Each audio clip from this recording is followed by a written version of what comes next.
here with Terence Moore. First, before I introduce you, I want to introduce you to my family. That's my snook right there down at the bottom, which is my mom. My sister is Nicole. Then my wife is Serena. So just wanted to introduce you to the fam because we have Terence Moore, the author of The Real Hank Aaron and also national sports columnist for Forbes, is here with us. And first of all, thank you for joining us, Mr. Moore. Yes, thank you. Welcome. Yeah, thank you. But I got one request. Call me Terrence. Okay, is that okay? Look, you heard Snook. You heard him say it. I don't want no problems. I don't know. Now, thank you very much. I raised her better than that. But if you have permission, then it's That's allowed. right. I have permission. So we will proceed as Terrence. Thank you so much. And listen, we all know I'm here in Atlanta. So you know that was a big deal. We did a lot of different things when the legend Hank Aaron passed. There was Bally Sports put on a whole show. There was the stadium, and you were actually one of the pallbearers. So I wanted to start by that because that's intimate. Not everybody gets to be a part of something so intimate. So I wanted everyone to know that, like, the family, you're essentially part of the family. You didn't just author the book, but you've been around since you were 12 years old. You had a poster, right?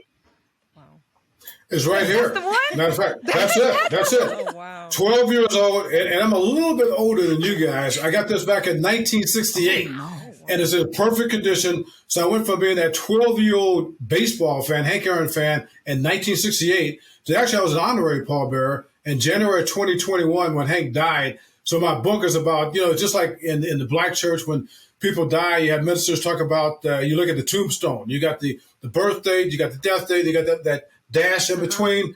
This book is about that dash in between that poster and me being an honorary pallbearer. That is awesome. And so the book is about the everything in between. And with all books, I just want to ask, what is something that people might be shocked? Not to spoil any, I know there's a lot of nuggets in there, but if you could give us something what's something that you think people would be surprised about?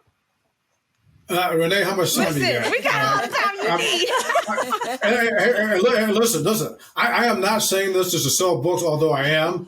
But this book, 95, if people think they know Hank Aaron. I mean, there's been tons of books written about Hank Aaron, tons of movies, tons of magazine stories. And then I just tell you, to answer that question, that in the summer of 2020, before he died, I was talking to Hank, and I said that out of all the stuff that's been done about Hank Aaron, no one really has touched the real Hank Aaron. And he agreed with me. And so that's why I just kiddingly say that it's a lot of stuff in here. But let's just start with this, and we're going to talk about more. But, Hank Aaron was a guy who was very proud of his record, the home run record, 755, but he wasn't obsessed with it. So whether or not Barry Bonds or the man on the moon broke the record, Hank really didn't care about that, okay? Barry Bonds, the guy that broke the record, his record in August of 2007. Hank didn't mind Barry the player so much, but he didn't care for Barry the player, which leads to something that I talk about in the book. There was this famous commercial that some people may remember back in 2002. This is the Super Bowl. And it was a commercial with Barry Bonds and Hank Aaron for Charles Schwab. Great, funny commercial. Google if you've never seen it before.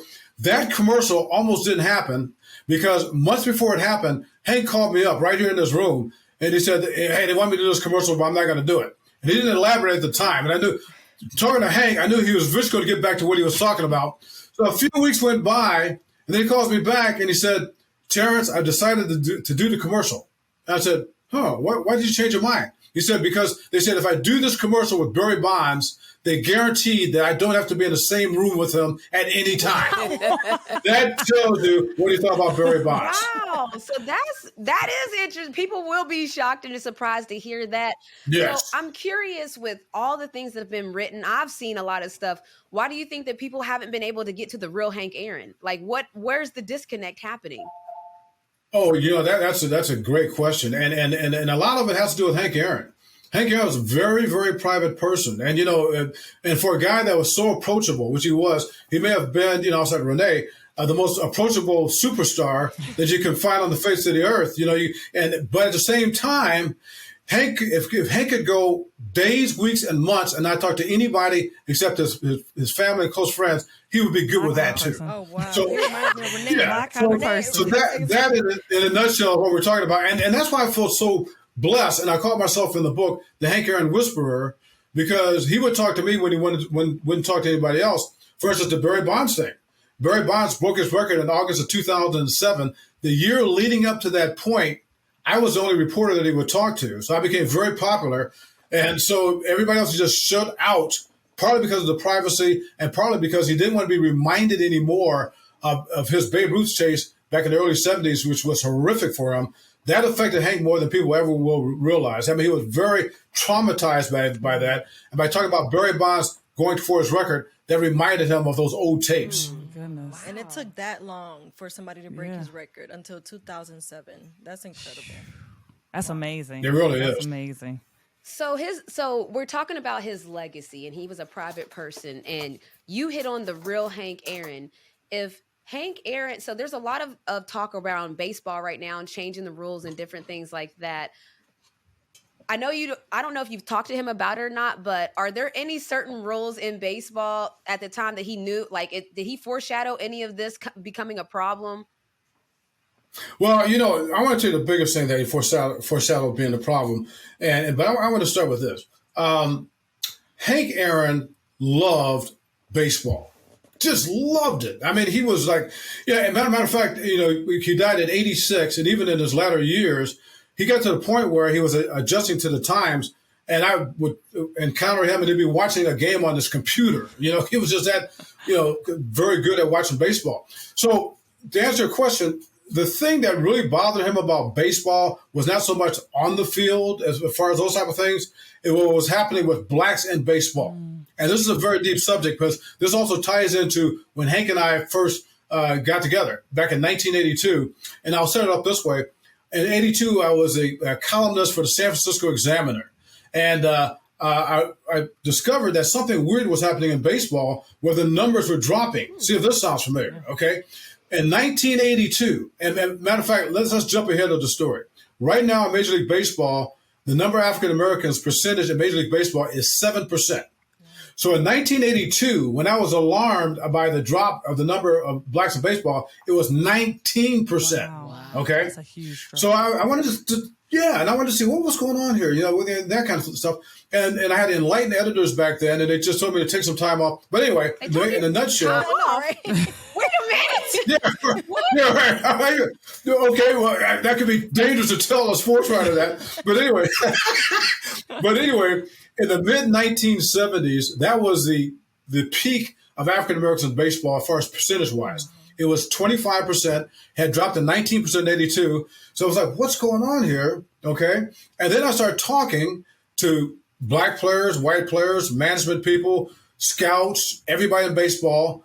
And to a man on the record, the general consensus was that baseball was purposely phasing out African Americans. I can believe it. 1982. So then I talked to Hank Aaron about this because Hank Aaron at the time was the only black executive in Major League Baseball in 1982 when he was in the front office of the Atlanta Braves. And Hank said then in 82 to his death that baseball was purposely phasing out African Americans. Note I'm saying African Americans, not blacks. I'm not talking about Latins. I'm talking about African Americans. And then I discovered the smoking gun. A white scout gave me a scouting report. Matter of fact, they say never leave home without it. I got it right here. Let's see what we're talking about here. He bought receipts. He bought receipts.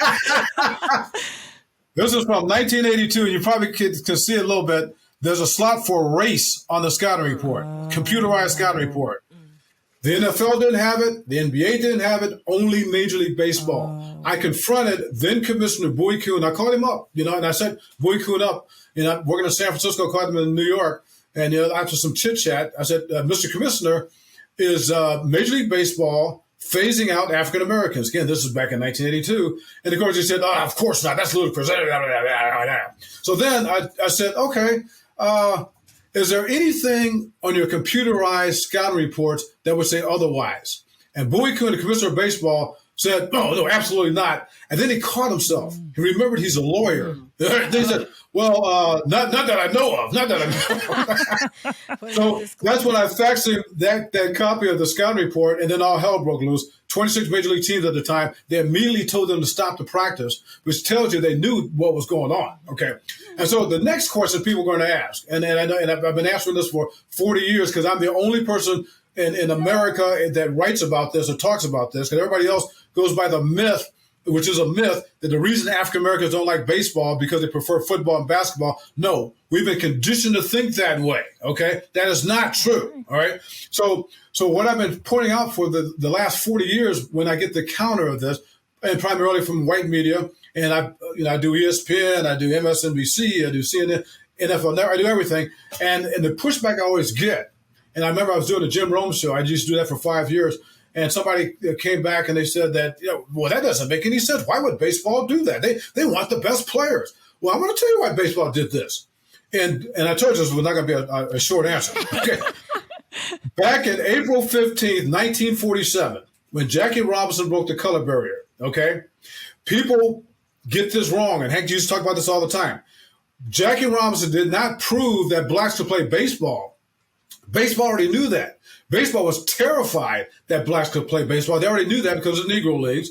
Immediately after Jackie Robinson breaks the color barrier in April 15, 1947, immediately African Americans start prospering in the game like crazy, winning MVP awards, the Cy Young Awards, Rookie of the Year awards. And then we get to the point of the 1960s. The 1960s, the three best players in Major League Baseball were not white. Okay, we're talking about Willie Mays, Frank Robinson, Hank Aaron, Bob Gibson, okay? None of these guys look like Ty Cobb, Babe Ruth, or Joe DiMaggio, okay?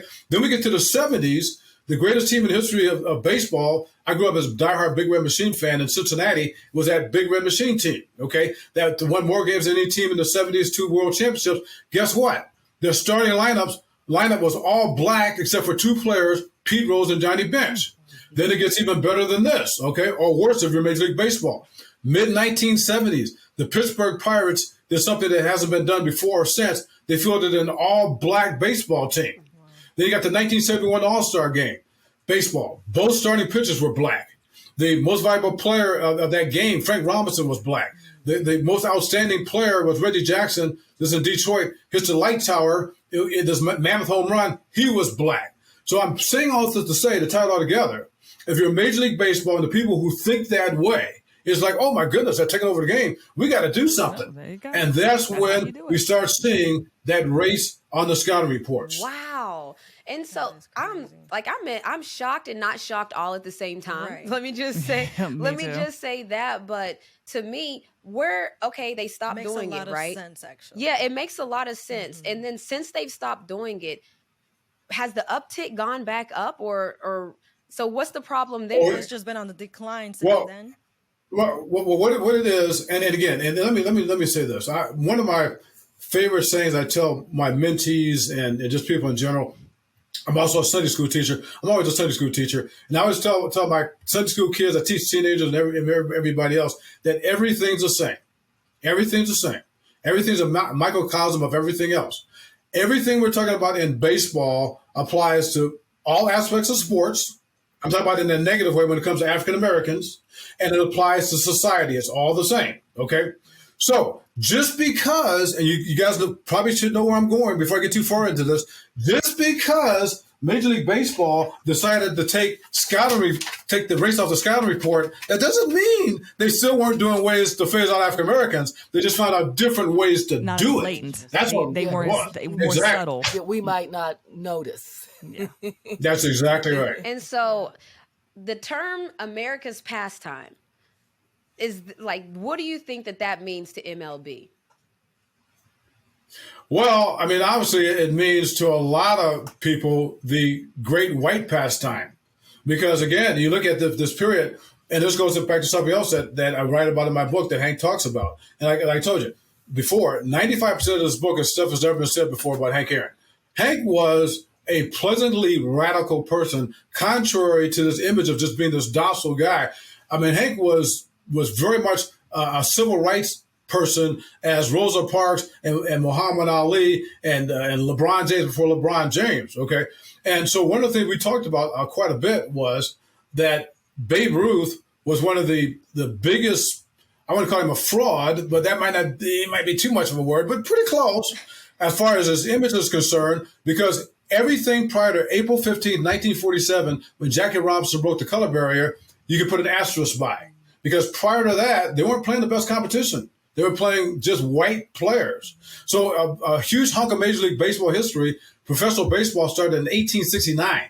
So from 1869 till April 15, 1947, I wasn't a math major at Miami, Ohio. I was an econ major, but I'll just put it that way. That's a long time. You just talk about white people playing the game, right? And then so only from that point, and then from 47 until somewhere in the late 60s, 70s, when they said that we got to put a stop to this. And one other thing that I need to add, George Foster, who was an all-star outfielder back in 82, when I was doing this research and doing this series, was a prophet. And he wasn't the only one that said this. George Foster, who was an African-American outfielder for the New York Mets at the time, he pointed out in 1982, he said, what Major League Baseball is doing to cover their tracks with African-Americans, he said they are phasing out the African-Americans and easing in Latin players, because to the bulk of America, meaning white America, they won't know the difference. Wow. They'll just say, oh, it's just a black person. And that's exactly what's happened. Because the percentage of Latin Americans in the game now is way over 25, 30%. It's gone down. And whenever I write about this for the Atlanta Journal-Constitution, and that's a whole other story there, but when I was the first African-American black sports columnist in history of the Deep South, and that's one reason Hank and I got close, because I was catching hell there, but that paper, inside and outside the paper, because I was talking and writing about the things we're talking about right now, and they didn't want to hear it because many people knew what I was saying was true, okay? And so what was happening was every time I would write a story or talk about what I'm talking about here about African Americans, I would get pushback either inside the Atlanta Journal-Constitution, certainly outside, but say, oh, well, wait a minute. What about this guy? I said, they're Hispanic. That doesn't count. Well, they should count because that's what I'm saying. These mind games are being played. These people know exactly what they're doing. And that's why we have to really kind of put their feet to the fire on this stuff. What they want to do is pit us against each other. Exactly. That's the bottom line. They can have us knock off each other, then their game is easier. Yeah, and there's no doubt about that. And Hank also realized that. As a matter of fact, one of the things I point out in the book, one of the most startling things in Hank, and I had hundreds of conversations with Hank, and there was never a time that I talked to Hank that he didn't tell me something that he's never told me before. It was amazing. And getting back to that Barry Bonds chase, which ties into what you just said a few minutes ago about pitting us against each other. Again, Hank didn't want anything to do with the Barry Bonds chase, partly because he didn't like Barry Bonds, but also because it reminded him of the Babe Ruth chase and what have you. So I was the only person he would talk to. So, yeah, but he had all these people in the public, black and white, saying that, oh, he should be talking, he should be out there, he should be speaking more about Barry Bonds, more supportive. So after a month after the home run chase, when Barry Bonds breaks the record, Hank calls me up right here. I'm sitting right here at this desk, as a matter of fact. Hank calls me up, and he was just telling me about how he discovered at that age, he was 73, that he didn't have as many friends as he thought he had. And so he just started purging people that he thought were his friends because of the way they reacted during that chase. And basically insinuating that he wasn't black enough. We're talking about Hank Aaron now. This guy, they weren't black enough. And then that's when he started finding out that a lot of his so-called friends were only acquaintances and associates. Wow. So he started cutting people off basically in a sense of, oh, okay, I see he saw the light in that sense. I'm curious because you said he told you something different every time that you guys would talk. So did he know you were going to write a book? Were you taking notes? Like, what was that experience like? If he called you, what was that like? That is a very good question. And I'm going to answer that in a two-part way. I'm going to start with the latter part. The latter part is Hank died in January of 2021, and the summer of 2020, that's when I came up with the idea of this book. And I just told him what I said. I said, Hank, I got all this stuff that nobody else got. I mean, and he said that, yeah, let's go ahead and do it. Wow. Let's go ahead and do the book. Wow. And of course, Hank died, but my book project was able to go on simply because of all the experiences I had with Hank. And the other thing is, I had this unique thing, and this partly answers your question too. We as reporters have this habit of you do an interview, and you interview somebody, you tape them, and then you just erase it and just move on to the next thing. Just like Bill Belichick, like on to Cleveland. Okay, we're just like let's go on to the next one, whatever.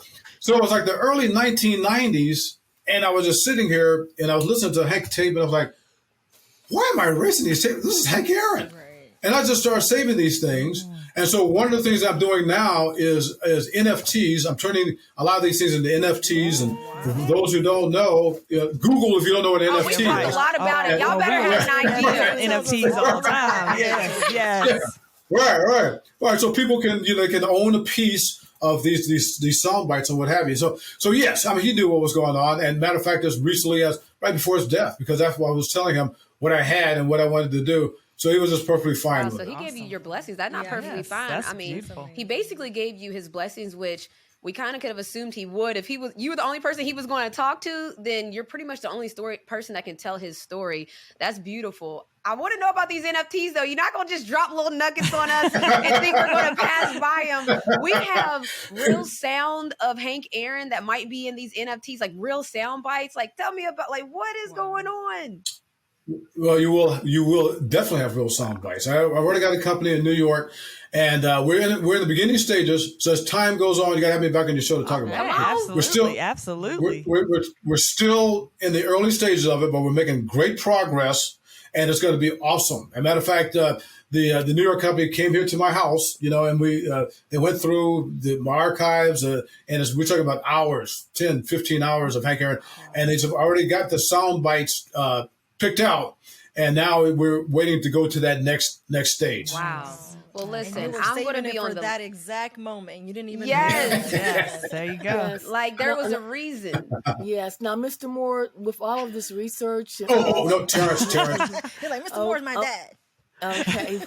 Okay, Terrence, with all of this background information that you followed down through the years, will you be doing anything or I guess writing about anything that might help Black minorities enter into the baseball world? Is there anything that you can see that could be done to help improve the percentages of individuals who play baseball? I know my husband said that was his best sport, but where he lived when he was coming up, he had no access to get to the field and back home because there were no other minorities who played the sport. So he was kind of left out there hanging without a way to play. So he went to football. But what can you do, or is there anything you can put out there that might help spark the interest in our younger minority youth for the field of baseball?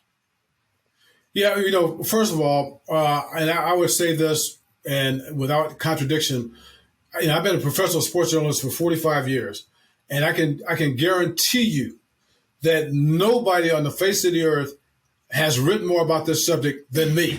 Okay, so that's number one. And written about it, talked about it. So did that, done that, doing that. So I mean that's been an ongoing thing. So I'm doing it right now. Okay, anytime I get a chance to talk about it, I talk about it. Matter of fact, I'm going to be on ESPN Outside the Lines next week. I'm going to talk about it then. The same thing. I'm the only one that talks about it. I'm talking about black or white. Okay. The other thing is this is an answer that people won't want to hear, and this goes back to what I said before about how everything's the same. This is not a baseball problem. This is not a sports. This is a societal problem. So that question you just asked is just like asking, when is racism going to start in America? Okay? Because this just tells you what goes on across the board. Now, mixing sport, let's go to the NFL. Because this ties right into your question here. And I mentioned this on the air, when it happened in big time, and they wanted to cut me off, but I got it out. Okay? NFL, all right? Right here in Atlanta, Georgia. Okay, let's talk about Atlanta, Georgia, the home of Dr. Martin Luther King, the cradle, the civil rights cradle, and the city too busy to hate and all that kind of stuff. Okay, so anyway, the owner of the Atlanta Falcons is a guy named Arthur Blank. Mm-hmm. Arthur Blank has been in charge of been a part of the NFL Diversity Committee since 2002 when it first came to existence. Now, I know you guys probably know, I don't know about your viewers, but there's a thing called the Rooney Rule that came into being in 2002.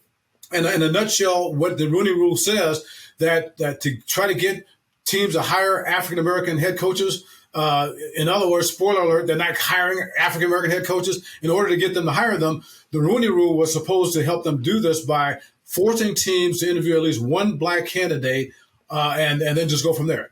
2002, when the Rooney Rule came into existence. 2002 was when that diversity committee began with the NFL.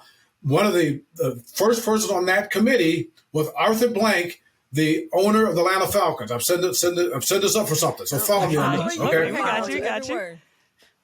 So earlier this spring, I got to throw this out here. The NFL is currently being sued by a guy named Brian Flores for racism. Right. Okay. They're discriminatory practices, not only for black head coaches, but also black general managers and other positions. And this lawsuit has got the NFL scared to death. Okay. And they're trying all kinds of ways to make it disappear. They want to go to arbitration and all this kind of stuff. So anyway, one of the things that the NFL did, and I got to give the NFL credit. I mean, they're pretty powerful now. I mean, they made $17 billion last year for a reason. Okay. They're not stupid. So they want to do all this stuff, this window dressing stuff. So one of the things they came up with, they decided to have this meeting where they have all the NFL owners, and then they would bring in, quote, black candidates, potential black candidates for head coaching jobs, to come to this meeting where they can meet and greet the NFL owners. Because they're saying that, well, one of the reasons why the NFL owners are not hiring these guys, because they just don't know where they are. You hire who you know is what they were trying to use that reference. Yeah, exactly. So they say, okay, well, where can we have? They want to have in Atlanta, Georgia, right? Dr. Martin Luther King Jr., cradle of the civil rights movement. Okay, Arthur Blank, the benevolent Arthur Blank, who's owns the Falcons here in the city and that sort of thing. And but anyway, so part of the diversity committee. Oh gosh, I mean that guy. So Arthur Blank gives a keynote speech of this big to-do. All right. Now, the reason I'm saying all this, let's examine Arthur Blank. 2002, he was part of this committee. Since 2002, his Atlanta Falcons have hired 5. Okay, I'm sounding like LeBron here. Not 1, not 2, not 3, 5. Okay, head coaches. All right. Somebody tell me out there, how many of those 5 head coaches were black? Uh-oh. It was a 0. Uh-oh. That's right. It was 0.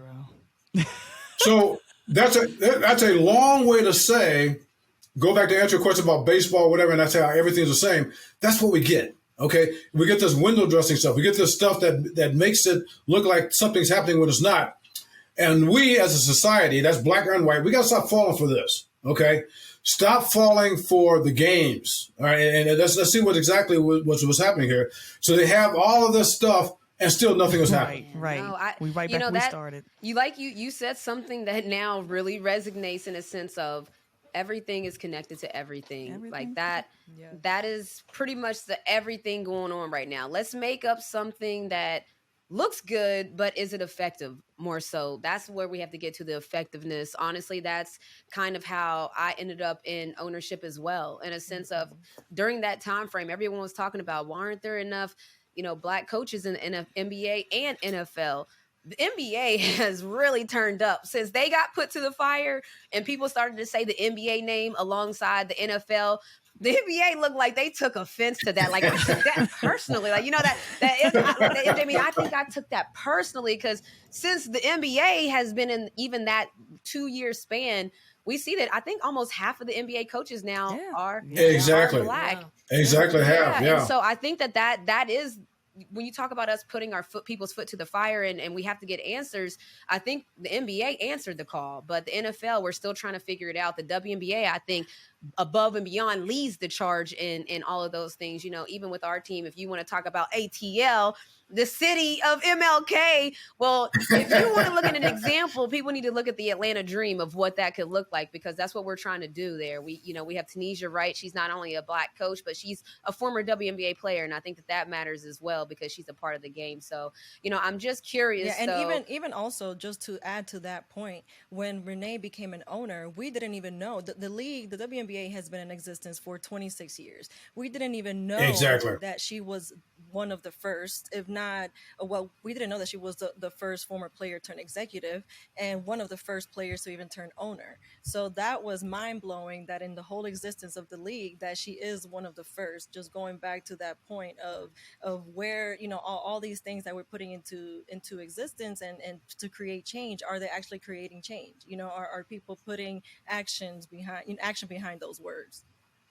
Well, you know, and a couple things about the NBA, and I'll tell you, it's mostly good, but I'm going to just put a cautionary tale here. And by the way, I'm considered the controversial sports journalist. Anyway. So here's the good part, and it's mostly good. The NBA, and the one guy that really gets overlooked in NBA history, and I'm a huge Oscar Robertson fan, you know, from a playing standpoint and otherwise. But Oscar Robertson, back when he was in charge of the Players Association, did a whole lot to kind of bring the league to where it is today. And even during that bad period in the 70s when the NBA was infested with drugs scandals and fights on the court, and they're putting the NBA finals, you know, after the 11 o'clock news and that sort of thing. And so then you get to the period with the Magic and the Bird thing, you know, and then that started exploding and it started taking off to a different level. So not to choose any of that, not to take anything away from David Stern, who deserves a huge lot of credit for what he did along these lines, and then Adam Silver now and what have you. But here's my cautionary thing.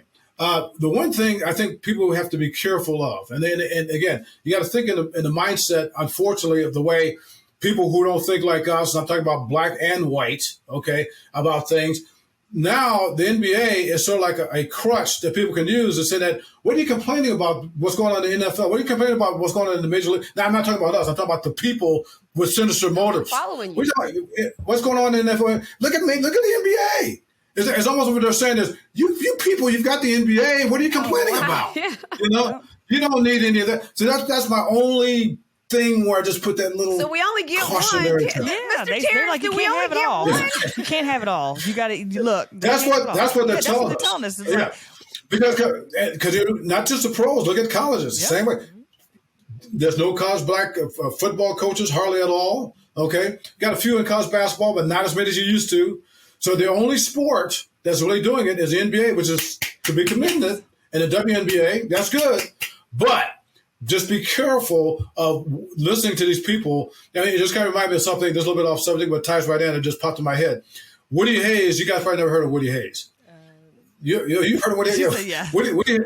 Woody Hayes was this great football coach for Ohio State. Legendary. Okay. Very, very volatile guy. Matter of fact, he got fired for punching on the opposing team on the sidelines during the game. Anyway, who knows? But anyway, I got along very well with Woody Hayes. And the last interview I had with Woody Hayes was like 1978. He told me something I never forgot. Woody Hayes, a white guy. He said that, young man, be careful of people patting you on the back because they might be looking for a soft spot to stick the knife in. Ooh. That's a good one. So that's what I'm saying. Be careful of people. Be careful of people saying, "Oh, look at the NBA. They're doing so great. They're doing so great. You should be happy about the NBA."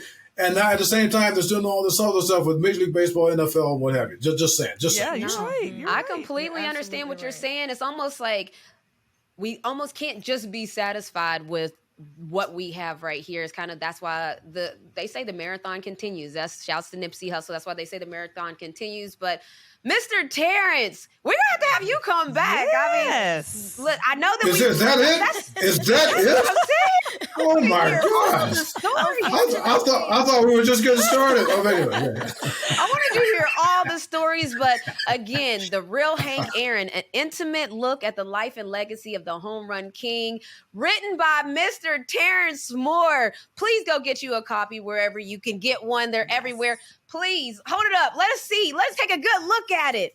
Ooh, And this is the real Hank Aaron, Yes. okay? So you might think you know things about Hank Aaron. He told you right here, 95% of the stuff that's in the book has not ever even been told. So you couldn't have heard that. Check out the book. Love all the stories and wish you nothing but the best. We're going to have you come back, Mr. Moore. Yes. Well, thank you. I'll be back. And let me leave you with something I tell my Sunday school kids all the time. If you're standing still, you're going backwards. And we're going to drop the mic right there. That Yes. is Mr. Terrence Moore.